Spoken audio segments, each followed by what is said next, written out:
대통령 신년사 중에서 수출과 관련된 내용입니다. 보시면은 성적 좋습니다.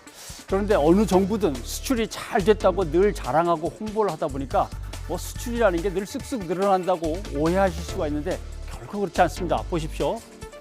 이게 2018년입니다. 쑥 내려가다가 2021년에 다시 껑충 뛰어 올라간 겁니다. 쉽지 않습니다. 까딱하면 떨어집니다. 그래서 일단 6,600이 올해 목표고요. 도전해 보겠다고 하는데 7천억까지 도전해 보겠다고 산자부가 보고를 했습니다. 다행히 지난해 치고 올라가긴 했는데 올해는 과연 목표한 대로 수출이 잘 될까? 목표 달성에 걸림돌이 될 요인들만 한번 살펴보겠습니다. 걸림돌.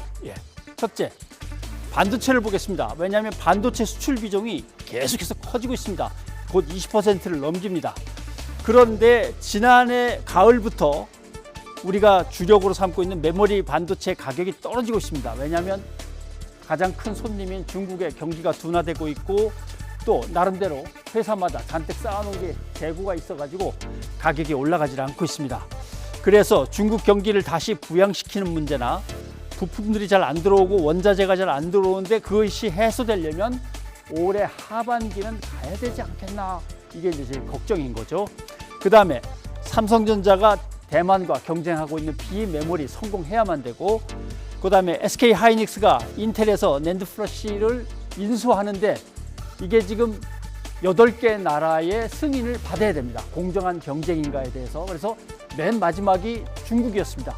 중국과의 줄다리기가 좀 있었는데 지난 22일에 중국이 승인을 하겠다고 했습니다. 그런데 우리는 중국을 싫어하고 중국은 우리를 싫어하고 이렇게 단순하게 봐서는 안 되는 문제인 거죠.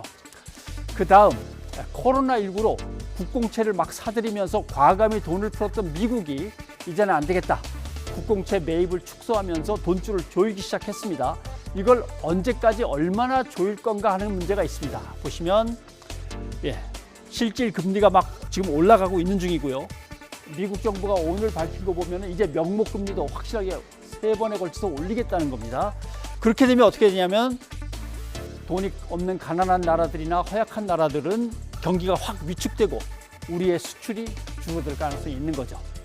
자, 그 다음은 우리 수출 대상국들의 사회 경제적인 상황도 봐야 됩니다.